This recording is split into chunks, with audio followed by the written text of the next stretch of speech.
السلام علیکم دوستو، کیسے ہیں آپ سب؟ میں زبینہ فیاض ایک بار پھر آپ کے ساتھ میں شروع کر رہی ہوں کوشش نہ تمام پارٹ 2۔ واپسی کس وقت ہوگی سلطان؟ میں دوپہر کا کھانا تمہارے ساتھ ہی کھاؤں گا یاسمین۔ ٹھیک ہے، میں انتظار کروں گی، اس نے کہا اور میں دفتر چل پڑا۔ وہی کیفیت اس وقت بھی ہوئی، بس یوں لگتا تھا جیسے میں کسی ذہنی قید سے آزاد ہو گیا ہوں۔ راستے بھر میں اسی سلسلے میں سوچتا رہا۔ دفتر میں حامد رضا میرا منتظر تھا اور بے حد سنجیدہ بھی تھا۔ وہ مجھے بالکل اندرونی کمرے میں لے گیا، پھر ہم دونوں آمنے سامنے بیٹھ گئے۔ کیا واقعی فائلوں میں کوئی گھپلا ہے؟ نہیں سلطان، البتہ میرے ذہن میں کچھ گھپلا ضرور ہے، حامد نے سنجیدگی سے کہا۔ کیا مطلب؟ میں نے پوچھا، اور حامد نے ایک کاغذ نکال کر میرے سامنے رکھ دیا۔ یہ کیا ہے؟ میں نے تعجب سے کہا۔ پڑھ لو، حامد اسی طرح بولا اور میں نے کاغذ پر نگاہ ڈالی۔ حامد کا استعفیٰ تھا۔ کیا بکواس ہے، میں نے شدید حیرانی سے کہا۔ کچھ ایسی گفتگو کروں گا جو تمہیں ناگوار بھی گزر سکتی ہے۔ تمہیں میرے ہر سوال کا جواب دینا ہوگا، اور اگر جوابات نہ دینے ہو تو اس استعفیٰ پر منظوری کے دستخط کر دینا۔ میں تمہارا دوست ہوں اور صرف تمہارا ملازم بن کر نہیں رہ سکتا، حامد نے کہا۔ میں نے کاغذ کے پرزے کر دیے۔ کس ذلیل انسان نے تجھے ملازم کہا ہے؟ پوچھ جو دل چاہے۔ محترمہ یاسمین کے بارے میں تفصیل بتاؤ، حامد بولا، اور میں سوچ میں ڈوب گیا۔ میں نے گہری سانس لے کر کہا، مجھے خود بھی یہ احساس ہو رہا ہے حامد کہ میں کسی جنجال میں پھنس گیا ہوں۔ عجیب سی صورتحال ہے۔ صورتحال کیا ہے یہی جاننا چاہتا ہوں، حامد نے کہا۔ یہ بتاؤ لڑکی کیسی ہے؟ قابل تصور حد تک حسین، اور یہی بات باعث تشویش ہے۔ مجھے یہ بتاؤ محترمہ سے کب اور کہاں ملاقات ہوئی تمہاری، اور یہ تمہاری ذات پر اتنی حکمران کیوں ہے؟ اگر تم حسین لڑکیوں سے اس قدر متاثر ہو جانے والے ہوتے تو مجھے ذرا بھی تشویش نہ ہوتی، لیکن میں محسوس کر رہا ہوں کہ تم اس سے دبے دبے سے ہو۔ یہ حقیقت ہے، وہ میرے ذہن پر حاوی ہے۔ میں تمہیں اس سے ملاقات کی تفصیل بتاتا ہوں، میں نے کہا، اور پھر میں نے بے کم و کاست حامد کو پوری تفصیل بتا دی۔ حامد تعجب سے یہ کہانی سن رہا تھا۔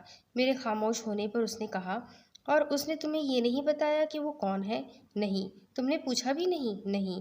ہاں، نہ جانے کیوں۔ ویسے اس نے تو اپنا نام بھی نہیں بتایا تھا۔ یہ نام میں نے ہی اسے دیا ہے۔ کیا یہ پراسرار بات نہیں ہے سلطان؟ ہے میرے دوست، لیکن میں محسوس کرتا ہوں کہ جب میں اس کے پاس ہوتا ہوں تو میرا ذہن اس کے کنٹرول میں ہوتا ہے، اور جب میں اس کے پاس سے ہٹتا ہوں تو ایک شہزہ ذہن میں ٹوٹ جاتا ہے۔ حامد رضا نے پرخیال انداز میں کہا، اور پھر وہ دیر تک سوچ میں ڈوبا رہا۔ پھر اس نے کہا، ایک بات بتاؤ سلطان۔ ہاں پوچھو۔ جذباتی طور پر تم اس سے کس قدر وابستہ ہو؟ تم میرے بارے میں جانتے ہو حامد، لڑکیوں سے میں کبھی اتنا زیادہ متاثر نہیں ہوا، لیکن میں نہیں کہہ سکتا کہ یہ لڑکی مجھے کس حد تک پہنچا دے گی، میں نے جواب دیا۔ اگر میں اس سے پینگے بڑھانے کی کوشش کروں تو تمہیں اعتراض تو نہیں ہوگا؟ حامد نے پوچھا، اور میں سوچ میں ڈوب گیا۔ حامد، جو حالات ہیں وہ مجھے خطرے کی نشاندہی کرتے ہیں، اور پھر میں کسی قیمت پر اس لڑکی کو خود پر حکمرانی کرنے نہیں دوں گا۔ تم ایک کام کرو میرے دوست، اس کے بارے میں معلومات حاصل کرو، اور سنو، میری ذہنی کیفیت سے متاثر مت ہونا۔ ممکن ہے کہ میں اس کے زیر اثر رہ کر تمہارے ساتھ کوئی غلط سلوک کر دوں۔ تم میرے دوست ہو، نہ جانے کیوں میرا دل بھی یہی کہتا ہے کہ کوئی گڑبڑ ہو گئی ہے۔ ٹھیک ہے سلطان، تم نے مجھے جو اختیارات دیے ہیں میں ان سے فائدہ اٹھاؤں گا، تم بے فکر رہو۔ تم نے ایک دلچسپ کام میرے سپرد کر دیا ہے، حامد رضا نے مسکراتے ہوئے کہا، اور پھر میں نے اس سے اجازت طلب کر لی۔ کوٹھی واپس آیا تو وہ میری منتظر تھی۔ کام ہو گیا؟ اس نے پوچھا۔ ہاں، میں نے گہری سانس لے کر جواب دیا۔ میں نے تشویش کی نگاہ سے اس بوتل اور گلاس کو دیکھا جو خالی ہو گئی تھی۔ غالباً میری غیر موجودگی میں یاسمین پیتی رہی تھی۔ اس کے ہونٹوں پر نشیلی مسکراہٹ پھیل گئی۔ شام کو حامد رضا آیا اور یاسمین نے اس کا بہترین استقبال کیا۔ رات گئے تک وہ ہمارے ساتھ رہا اور مختلف تفریحات ہوتی رہی۔ پھر یاسمین نے حامد سے کہا کہ وہ ہمارے ساتھ ڈرنک کرے، اور وہ تیار ہو گیا۔ یاسمین بے تحاشا پی رہی تھی۔ میں نے بھی کچھ زیادہ پی لی اور مجھے تھوڑا نشہ ہو گیا۔ میں ان دونوں کو پیتا چھوڑ کر سونے کے لیے چلا گیا، لیکن دوسری صبح حامد کو وہاں دیکھ کر حیرت ہوئی تھی۔ حامد کسی قدر پریشان تھا۔ تم گئے نہیں تھے حامد؟ میں نے پوچھا۔ میں نے روک دیا، یہ اس قدر نشے میں تھے کہ میں نے ان کی واپسی کو بہتر نہیں سمجھا، یاسمین نے حامد کی بجائے جواب دیا۔ اوہ اچھا کیا تم نے، یہ میرا بہت پیارا دوست ہے، ہمیں بھی پیارے ہیں، یاسمین مسکرا کر بولی اور حامد گھبرا کر میری طرف دیکھنے لگا۔ ہاں تو حامد صاحب ہمیں دفتر کب بلا رہے ہیں؟ میں تو آپ کا خادم ہوں یاسمین صاحبہ، جب دل چاہے تشریف لے آئے۔ اب مجھے اجازت دے۔ ہاں سلطان صاحب آپ آ رہے ہیں نا دفتر؟ میرا خیال ہے آپ کو آ کر دفتر کی خبر لے لینی چاہیے، بہتر ہوگا میرے ساتھ چلیں۔ یہ تھوڑی دیر کے بعد آ جائیں گے، آپ آ رہے ہیں نا شام کو؟ یاسمین نے کہا۔ ضرور ضرور حاضر ہو جاؤں گا، حامد بولا اور پھر وہ چلا گیا۔ میرے ذہن میں ایک خلش پیدا ہو گئی تھی، لیکن میں نے یاسمین کے سامنے کوئی مظاہرہ نہیں کیا اور ہنستا ہوا بولتا رہا۔ مجھے آنے کا اشارہ دے گیا تھا وہ، اور میں جانے کے لیے بے چین تھا۔ تھوڑی دیر کے بعد دفتر پہنچ گیا۔ حامد بے چینی سے میرا انتظار کر رہا تھا۔ میں نے سوالیہ نگاہوں سے دیکھا، لیکن حامد نے جلدی سے دروازہ بند کر دیا۔ سلطان میرے دوست، تم ایک آسیبی چکر میں پھنس گئے ہو۔ دیکھو، اگر تم نے ہمت سے کام نہ لیا تو کسی خطرناک حادثے کا شکار ہو جاؤ گے۔ بہت رازداری سے کام کرنا ہوگا۔ کیا مطلب ہے حامد؟ مجھ سے پوچھو کہ میں نے رات کیسے گزاری، حامد نے کہا۔ ہاں میں منتظر ہوں، میں نے جواب دیا۔ میرے دوست، میں تمہارے مزاج سے واقف ہوں۔ لندن میں ہم نے جو وقت ساتھ گزارا ہے وہ میرے لیے اجنبی نہیں ہے، لیکن یہاں کی صورتحال ذرا مختلف ہے۔ رات کو وہ پیتی رہی، اس طرح کہ میں یا تم تصور بھی نہیں کر سکتے۔ اس نے جن کی طرح بوتلیں ختم کر دی، لیکن اس کے بعد اسے نشہ ہو گیا۔ نشے کے عالم میں اس نے میری تعریفیں شروع کر دی اور میری قربت کے حصول کا بے باکانہ اظہار کیا۔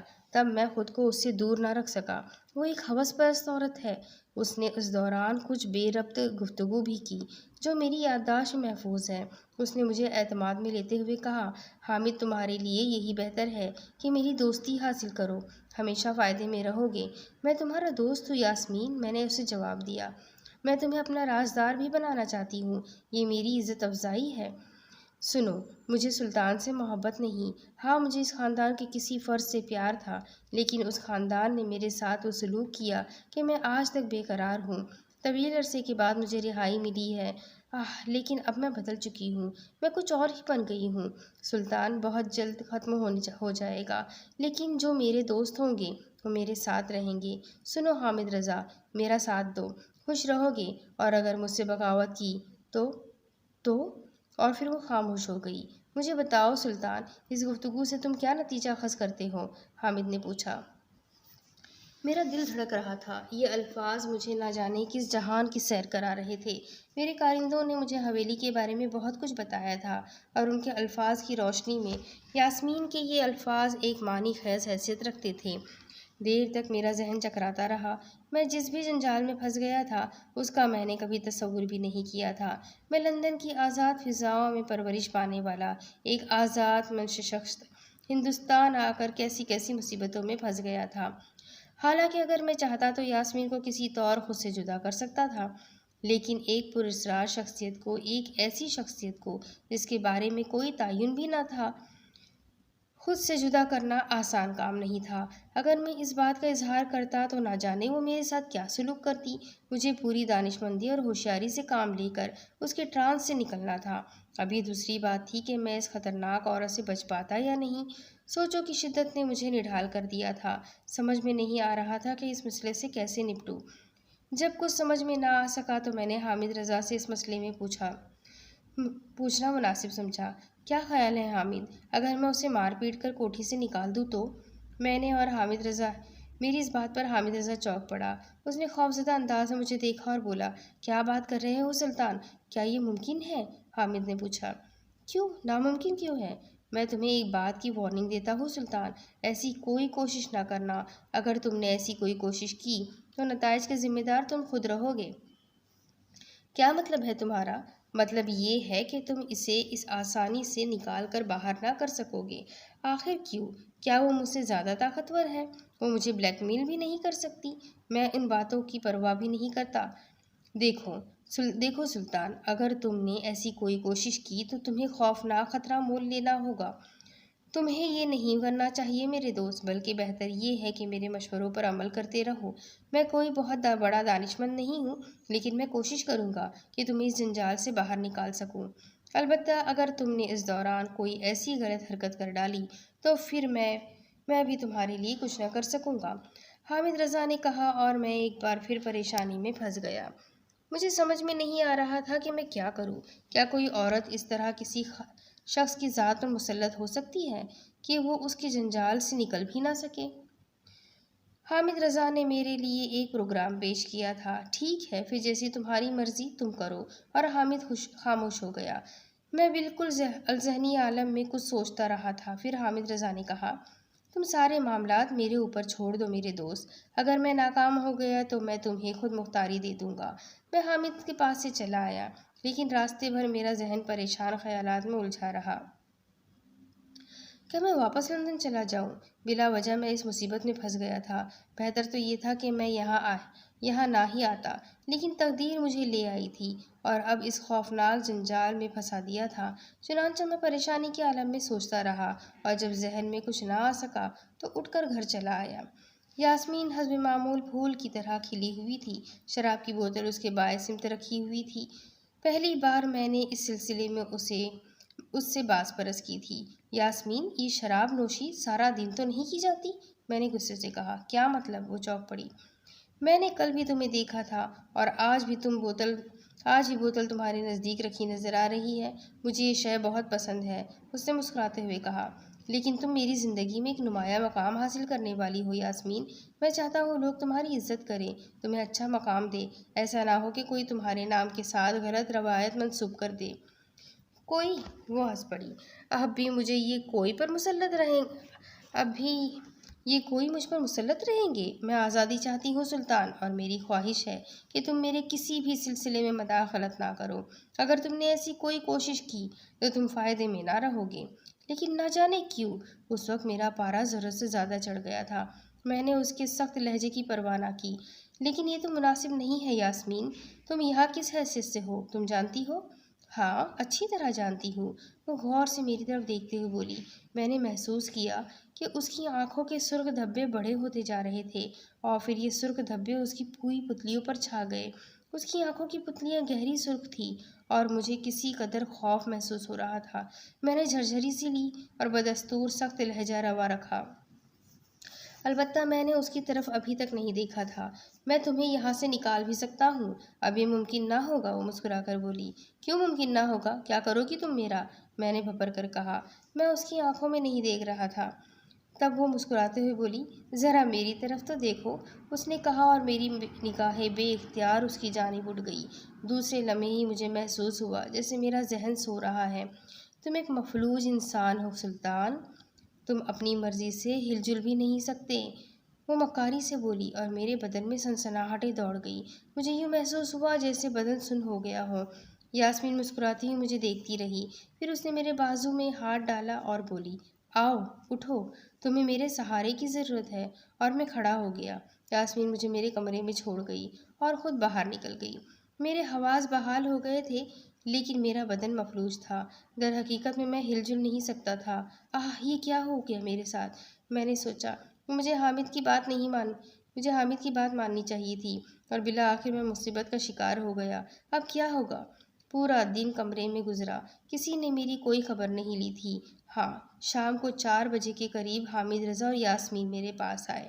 ارے، تم اس کمرے میں گھسے کیا کر رہے ہو؟ اس نے پوچھا۔ میرے منہ سے آواز نہیں نکل سکی تھی۔ میں نے قہر آلود نگاہوں سے یاسمین کو دیکھا، اور وہ ہنس پڑی۔ تمہارے دوست اچانک ایک بیماری کا شکار ہو گئے ہیں حامد، ان کی مزاج پرسی کرو، اس نے کہا۔ اس شخص کا خیال تھا یاسمین کی ساری دنیا میں اس کا کوئی ثانی نہیں۔ دولت کے بل پر اس نے ہر چیز کو حاصل کرنے کا طے کر لیا تھا۔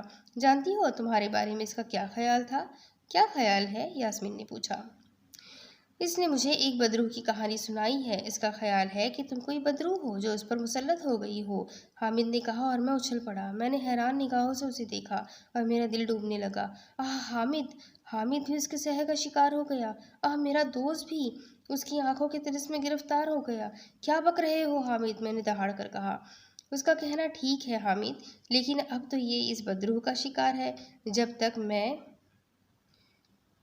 موجود ہوں یہ ٹھیک نہ ہو سکے گا۔ اس اپاہج کی بکواس پر تم توجہ نہ دو، آؤ ہم اپنا مستقبل سنواریں گے، چلو۔ یاسمین نے لپک کر حامد کے رخسار چوم لیے اور پھر وہ دونوں باہر نکل گئے۔ میرا دل خون ہو کر رہ گیا تھا۔ کاش میں حامد کی بات مان لیتا، کاش میں اس کے ساتھ یہ سلوک نہ کرتا۔ ہم چالاکی سے کام نکال سکتے تھے، لیکن افسوس میرا دوست، میرا ہمدرد بھی اب اس کے طلسم میں گرفتار ہو چکا تھا۔ اب کوئی سہارا بھی نہیں رہا تھا۔ میری آنکھوں میں آنسو آ گئے تھے۔ شام کو میرے لیے کھانا آ گیا، لیکن دل نہیں چاہ رہا تھا کھانے کا۔ میرے عزیز و قریب بھی اب اس کوٹھی میں نہیں آ سکتے تھے۔ عجیب صورتحال پیدا ہو گئی تھی۔ دوسری صبح بھی حامد مجھے ملا۔ وہ تنہا ہی میرے کمرے میں آیا تھا۔ میں اسے دیکھ کر چونک پڑا، لیکن حامد کے ہونٹوں پر طنزیہ مسکراہٹ پھیلی ہوئی تھی۔ کیا حال ہے سلطان؟ حامد تمہیں کیا ہو گیا؟ کیا تم بھی اس ناگن کے زہر میں گرفتار ہو گئے ہو؟ میں نے بے اختیار پوچھا۔ نہیں دوست، ایسی کوئی بات نہیں ہے، حامد نے ہنس کر کہا۔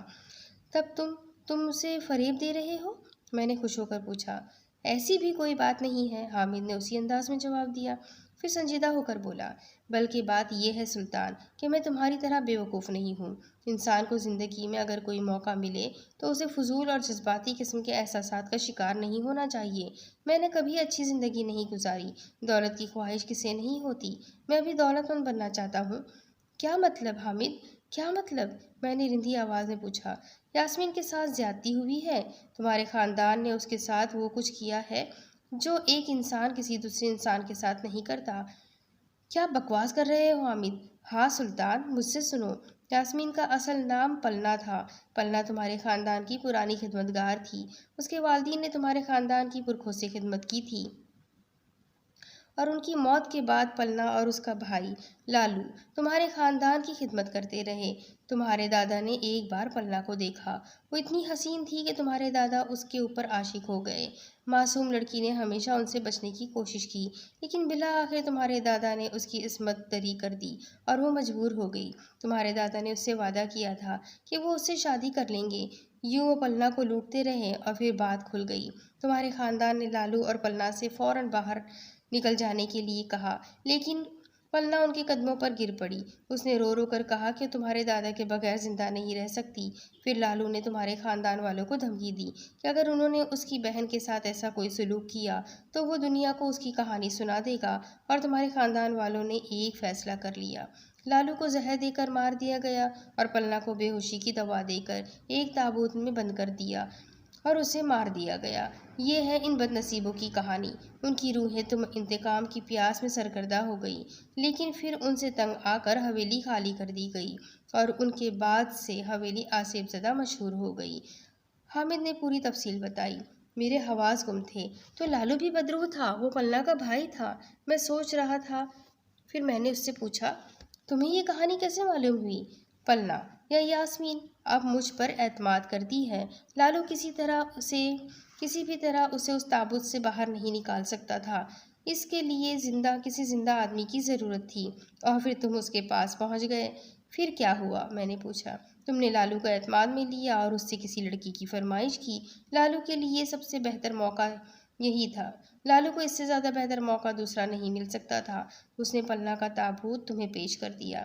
اب دونوں کو اس خاندان سے انتقام لینے کا اس سے بہتر موقع اور کوئی نہیں مل سکتا تھا، اور تم نے اپنے ہاتھوں سے پلنا کا تابوت کھول دیا۔ اب وہ آزاد ہے اور جس طرح چاہے تم سے انتقام لے سکتی ہے، اور اس نے اس کی ابتدا بھی کر دی ہے۔ لیکن حامد، تم میرے دوست ہو، کیا تم میری مدد نہیں کرو گے؟ میں نے کھکھیائے ہوئے انداز میں کہا۔ حامد مسکرانے لگا۔ دیکھو دوست، ہر انسان کی خواہش ہوتی ہے کہ وہ زندگی میں اعلیٰ مقام حاصل کرے۔ پلنا نے مجھے اس کی دعوت دی ہے۔ اس نے کہا ہے کہ دولت حشمت جیسی چیزوں میں اسے کوئی دلچسپی نہیں ہے۔ اب تو اس کی ایک یہی خواہش ہے کہ آہستہ آہستہ تمہارے خاندان کے ایک ایک فرد کو قتل کر دے اور اپنی زندگی کی وہ ناآسودہ خواہشیں پوری کرے جو تشنہ رہ گئی ہے۔ کیا مطلب؟ میں نے پوچھا۔ کہ اس کے عوض میں تمہاری دولت کا حقدار قرار پاؤں گا، اور یہ سب کچھ میرا ہی ہوگا۔ یاسمین کے لیے مجھے ایک ہی کام کرنا ہوگا۔ وہ کیا؟ جوان اور تندرست نوجوانوں کی فراہمی اور شراب۔ بس اسے اب ان دو چیزوں سے رغبت رہ گئی ہے، اور اسے یہ چیزیں فراہم کر کے میں زندگی بھر عیش کروں گا۔ حامد ہنس پڑا۔ تم یہ ذلیل کام کرو گے حامد؟ میں نے طیش میں آ کر پوچھا۔ ہاں میرے دوست، دولت کے حصول کے لیے انسان اس سے زیادہ کرتا ہے۔ میں نے ہمیشہ تمہاری مصابحت کی ہے، اب مجھے موقع ملا ہے کہ لوگ میری مصابحت کریں، تو میں کیسے اس موقع کو ٹھکرا سکتا ہوں؟ اتنی آسانی سے تو دولت کسی کو بھی نہیں حاصل ہوتی، حامد نے کہا، اور میں شجدہ رہ گیا۔ میرا عزیز ترین دوست دولت کے لیے مجھ سے کس قدر دور ہو گیا۔ میری آنکھوں میں آنسو آ گئے۔ میں نے کچھ کہنا چاہا لیکن میری آواز حلق میں گھٹ کر رہ گئی۔ بمشکل تمام میں نے اپنے آنسو روکے اور دقت آمیز لہجے میں بولا، حامد، کیا تم نہیں جانتے کہ وہ ایک بدروح ہے؟ میں نے کہا، جانتا ہوں۔ میں نے کب کہا کہ میں یہ بات نہیں جانتا؟ حامد ذرا ڈٹائی سے بولا، اور اس کے باوجود تم اس کے تابع رہو گے، اس کے احکام کی تعمیل کرتے رہو گے؟ کیا تم خود کسی وقت اس کا شکار نہیں ہو سکتے؟ میں تمہاری طرح احمق نہیں ہوں سلطان، مجھے یہ موقع ملا ہے تو میں کیوں چاہوں گا کہ وہ مجھ سے ناراض ہو، اور پھر مجھے کرنا ہی کیا ہے؟ میں جانتا ہوں کہ وہ تم پر حکمران ہے اور تم وہی کرو گے جو وہ چاہے گی، تو پھر مجھے اس سے بغاوت کی کیا ضرورت ہے؟ میں اس کے احکامات کی تعلیم کرتا رہوں گا، وہ مجھ سے خوش رہے گی۔ یوں بھی وہ مجھ سے بہت زیادہ خوش ہے، اور اگر خوش نہ ہوتی تو شراب کے نشے میں ہی صحیح مجھے یہ سب کچھ کیوں بتاتی؟ حامد نے کہا، اور میں دانت پیسنے لگا۔ تو ذلیل ہے حامد، تو گندے خون کا مالک ہے، تو نے اپنے دوست سے غداری کی ہے، اس دوست سے جس نے تجھے دنیا میں سب سے زیادہ عزیز رکھا، تجھے بھائیوں کی حیثیت دی۔ تو اگر چاہتا تو مجھے اس عذاب سے نکال بھی سکتا تھا، لیکن حامد تو گندا خون ہے، تیرے اندر شریف خون ہے ہی نہیں۔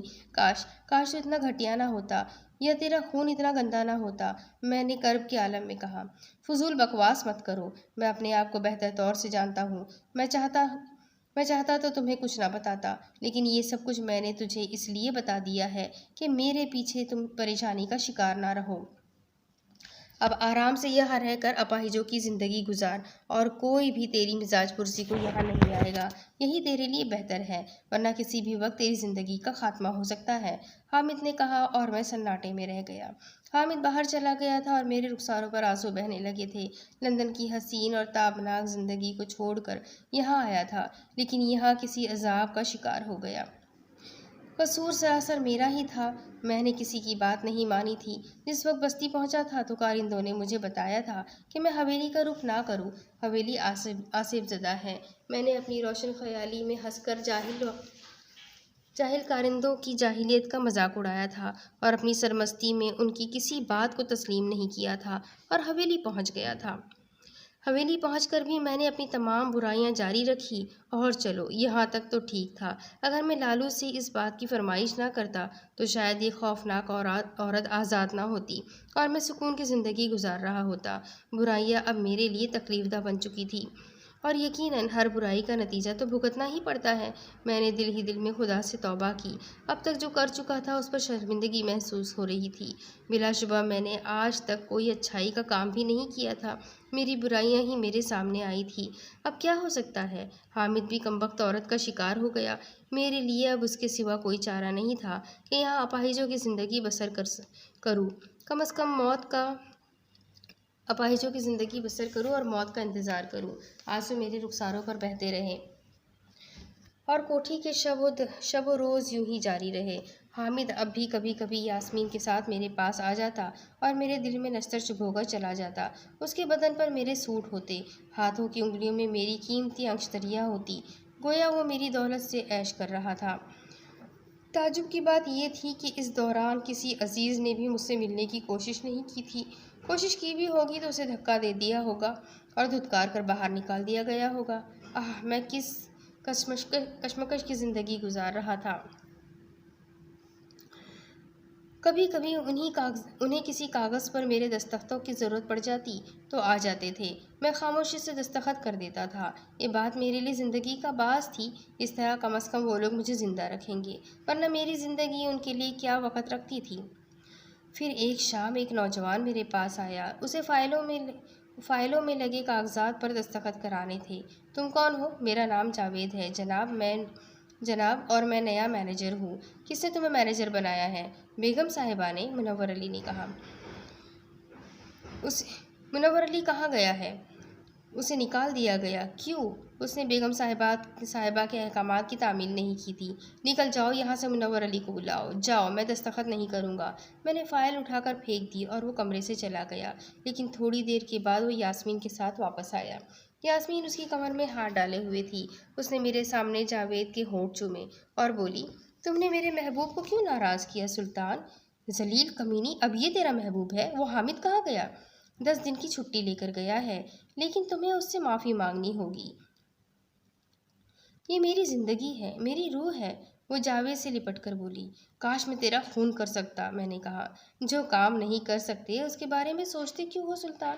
چلو، فائلوں پر لگے کاغذات پر دستخط کر دو، جلدی کرو، اس نے تحکمانہ لہجے میں کہا اور میری آنکھوں میں آنکھیں ڈال دی۔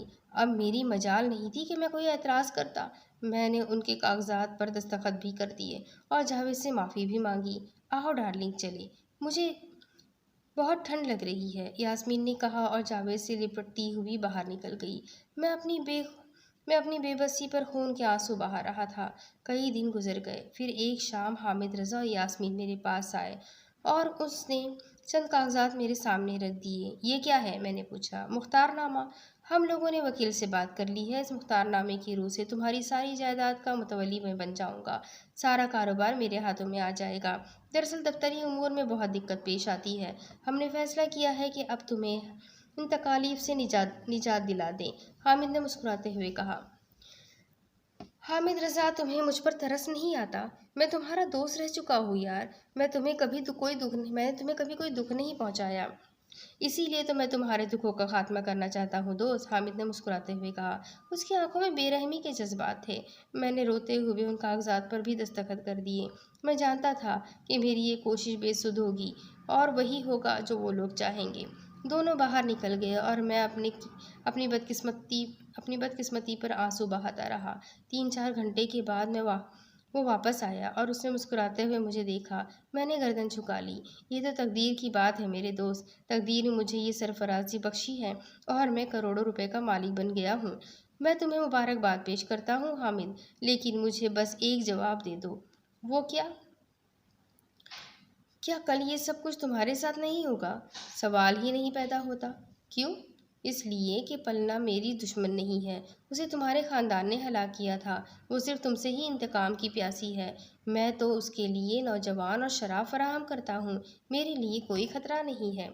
کیا وہ یہ اعزاز کسی اور کو نہیں دے سکتی؟ کیا وہ اپنے بھائی لالو کو یہ اعزاز نہیں بخش سکتی؟ لالو؟ حامد نے حیرت سے کہا اور بولا، لالو کا اب کوئی وجود نہیں ہے، اسے چونکہ زہر دے کر ہلاک کر دیا گیا تھا، اس لیے اس کی بے چین روح اپنی بہن کو اس کا مقام دلا کر پرسکون ہو گئی ہے۔ پلنا کو چونکہ زندہ دفن کیا گیا تھا، اس لیے وہ اس وقت تک زندہ رہے گی جب تک اس کی طبعی عمر کے اوقات پورے نہ ہو جائیں، اور اس کے بعد میں اس دولت کا تنہا مالک ہوں گا۔ حامد، کاش تمہیں اپنی دوستی یاد آ جاتی۔ میں فضول باتوں کو یاد نہیں کرتا، حامد نے ہنستے ہوئے کہا اور پھر وہاں سے چلا گیا۔ میری تقدیر میں اب رونے کے سوا اور کیا رہ گیا تھا؟ اب تو میرے پاس کچھ بھی نہیں تھا۔ پھر ایک رات میں گہری نیند سو رہا تھا کہ حامد نے مجھے جگایا۔ یاسمین اس وقت بھی ساتھ ہی تھی اور ایک حسین لباس میں شعلہ جوالا نظر آ رہی تھی۔ اٹھو سلطان، کھڑے ہو جاؤ، اس نے کہا اور میرے بدن پر طاری بوجھ حیرت انگیز طور پر ہلکا ہو گیا۔ میں طویل عرصے کے بعد اپنے پیروں پر کھڑا ہو گیا تھا۔ آؤ، ہمارے ساتھ آؤ، وہ پھر بولی۔ میری مجال نہیں تھی کہ میں اسے انحراف کرتا۔ میرے قدم خود بخود اٹھنے لگے اور تھوڑی دیر کے بعد میں باہر نکل آیا۔ راستے میں یاسمین نے کہا، باہر تمہارے چند رفقا کھڑے ہیں، تم ان سے یہی کہو گے کہ تم سیاحت کے لیے باہر جا رہے ہو کیونکہ تمہاری صحت خراب ہے۔ باہر سفر کی تیاریاں مکمل تھیں۔ ایک وین کھڑی ہوئی تھی جس میں میرے 2 سوٹ کیس رکھے ہوئے تھے۔ باہر میرے چند عزیز کھڑے ہوئے تھے جن سے میں نے وہی کہا جن الفاظوں کا مجھے حکم ملا تھا، اور پھر میں وین میں بیٹھ گیا۔ حامد رضا نے وین سنبھالی اور آگے بڑھا دی۔ یاسمین بھی اس کے ساتھ ہی بیٹھی ہوئی تھی۔ سفر شروع ہو گیا۔ مجھے اس طویل سفر کے بارے میں کچھ بھی معلوم نہ تھا۔ بیٹھتے ہوئے میرا بدن بھی درد کرنے لگا تھا۔ اس وقت صبح کا جھٹپٹا شروع ہو گیا تھا جب وین رک گئی اور وہ نیچے اتر آئے۔ آؤ سلطان، اپنی تقدیر کے آخری کھیل سے لطف اندوز ہو جاؤ۔ حامد نے کہا اور مجھے سہارا دے کر نیچے اتار لیا۔ میرا بدن میرا ساتھ نہیں دے رہا تھا، بس ایک زندہ لاش کی مانند میں نے اسی منحوس حویلی کا پاٹھک دیکھا اور میرے دل میں سینکڑوں وسوسے جاگ اٹھے۔ تم لوگ مجھے یہاں کیوں لائے ہو؟ میں نے کھکیائی ہوئی آواز میں پوچھا۔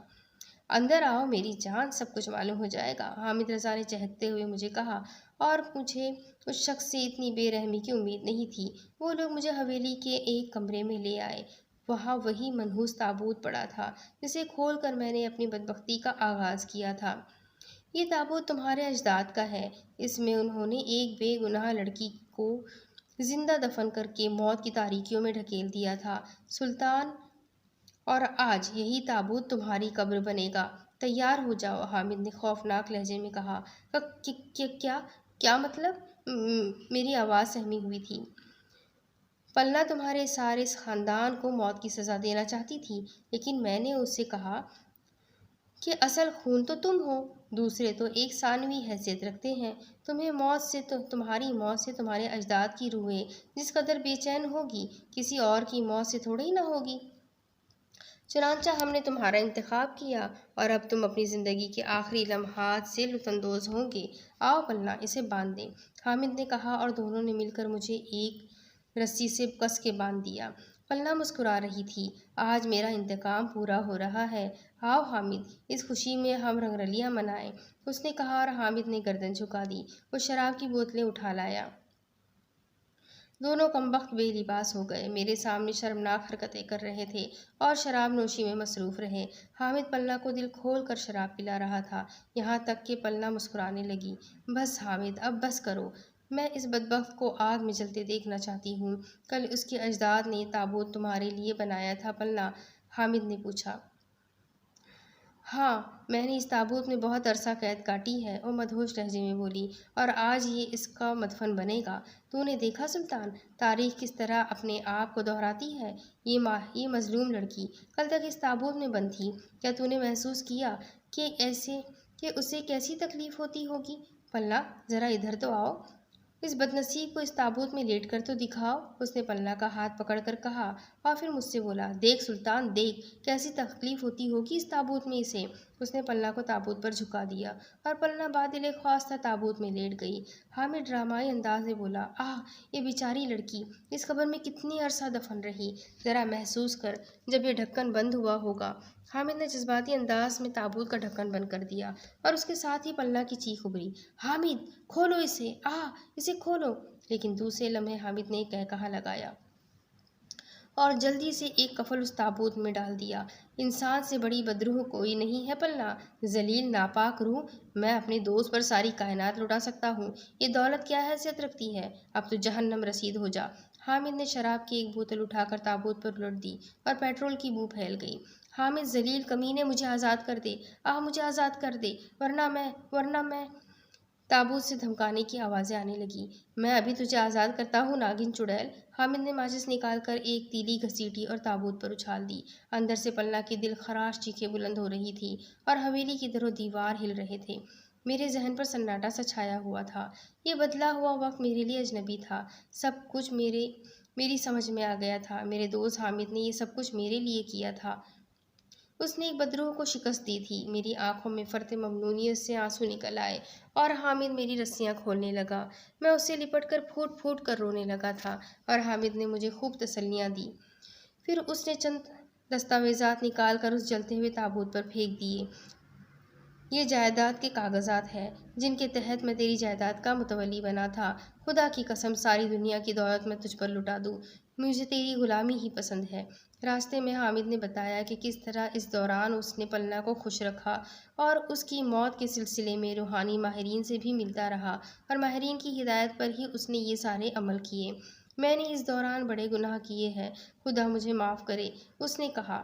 حامد، میرے دوست، ایک بات سے میں بھی توبہ کرتا ہوں، آئندہ گناہوں کی زندگی ترک کر دوں گا اور شریف انسانوں کی طرح کسی کو شریک حیات بنا کر زندگی بسر کروں گا۔ ہمارے لیے اب یہی بہتر ہے سلطان، خوب سبق مل چکا ہے ہمیں، حامد نے کہا اور ہم دونوں ہنسنے لگے۔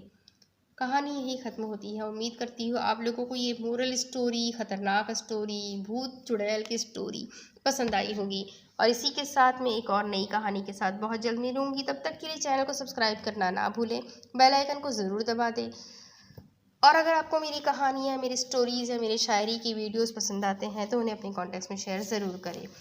بہت جلد پھر ملیں گے ایک نئی خوبصورت سی کہانی کے ساتھ، تب تک کے لیے اللہ حافظ۔